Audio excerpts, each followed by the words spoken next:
Welcome back to Daytime Tri-Cities live here at the Hands-On Discovery Center here in Gray.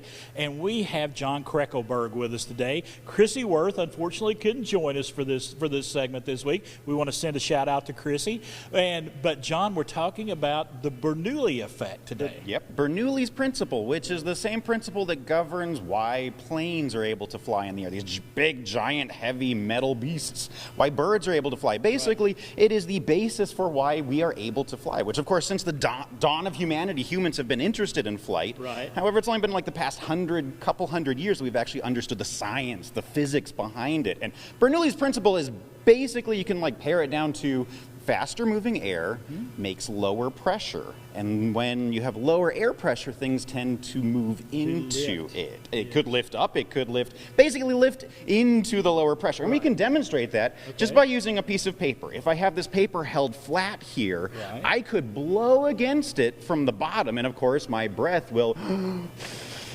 push it upward. Yeah, but that's just the force of my air pushing against it. That's more of a force, a blunt force. But what would happen if I blow across the top? What do you think? Well, let's try out. Same effect almost. Almost the same effect. That is because the air moving across is lower pressure. The paper is drawn upward and into that lower pressure zone. We can also kind of experiment with, well, if we wanted to make it a little more easier than just blowing with our breath, we could use a blow dryer, a hair dryer, and that will also create you can't see it at home, but it creates this column of fast moving air, lower air pressure, that if I'm going to even push it up to like high level. There you go. Then if you take like a ping pong ball, place it on top of the air dryer and let go. Look at that. Whoa! So obviously the air from the hair dryer is pushing the ping pong upward, but you can see it kind of wiggles back and forth. If it moves too far to one side, it's going to fall out. It's going to push back in because of the higher air pressure pushing it in. And this effect is so good that I can even tilt it. Ta-da! Can't go too far, but you can create this column of air at an angle. And if you don't have a hairdryer at home, you can actually take just a regular bendy straw.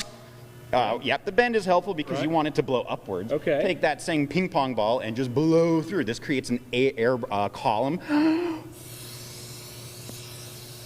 Oh, wow. Yeah, so if you don't have the hair dryer at home, you can experiment around with it and get creative and try this out at home. But wait, there's more.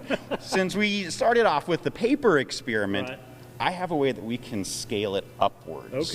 Over here, I have like a large version of a hair dryer. This might look like a leaf blower with if you're drying your hair with this equipment, you've got a problem. Crazy hair, wow.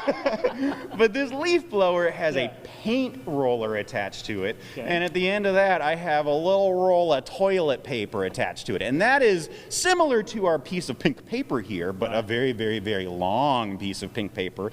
Our leaf blower here is going to blow against the top of the roll, lifting up the paper or the toilet paper, and create a pretty cool effect. Do you want to see? Let's do it. In a 3, 2, fun, science.